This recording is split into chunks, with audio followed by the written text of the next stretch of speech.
Santri ini walaupun tertimpa bangunan luar biasa masih tetap menjaga sholat, bahkan mengajak teman-temannya untuk sholat. Caranya dia melakukan sholat dengan menggunakan gerakan mata. Apakah tata cara ini benar sesuai fikih? Kita akan pelajari kasus ini sebenarnya bukan hanya terjadi pada kejadian yang dia alami, bahkan juga pada kasus-kasus orang yang sakit, misalnya stroke sampai tidak bisa bergerak. Ilmu yang sangat penting, jangan sampai dilewatkan. Saya akan jelaskan dari tata cara dia bersuci, tata cara dia sholat, dan apakah harus mengulangi lagi sholatnya ketika sudah tidak terjepit oleh bangunan.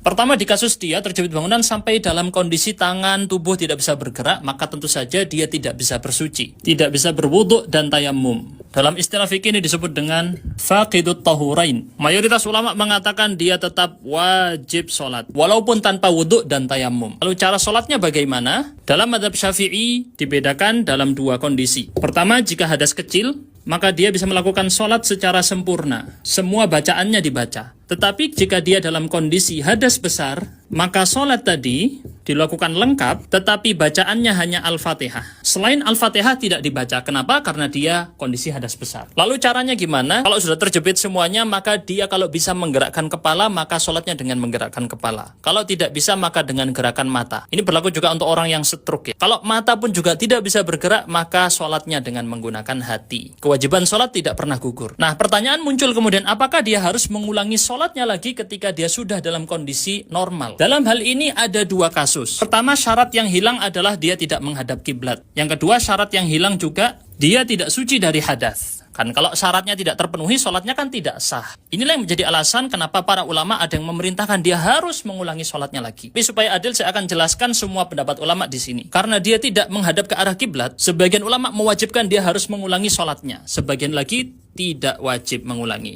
Ini madhab Maliki dan Syafi'i, ini madhab Hanafi dan Hambali. Sedangkan pada kasus kedua, kalau dia itu tidak suci dari hadas, tentu ini tidak terjadi pada orang-orang yang dirawat di rumah sakit, misal karena sakit ya, dia masih bisa ditayamumkan atau diwudukkan oleh para penunggu. Dalam kasus ini, sebagian ulama menganggap dia sudah tidak wajib sholat, ini pendapat madhab Maliki, tapi mayoritas ulama mengatakan wajib sholat dan wajib mengulangi. Dalam dua kondisi ini pun kita lihat madhab Syafi'i mewajibkan untuk mengulangi lagi sholatnya setelah kondisinya normal. Teman-teman tertarik belajar Islam dengan lebih lengkap, gratis bareng saya, bisa join grup WhatsApp-nya. Yang tertarik bisa ketikkan kata kelas di kolom komentar.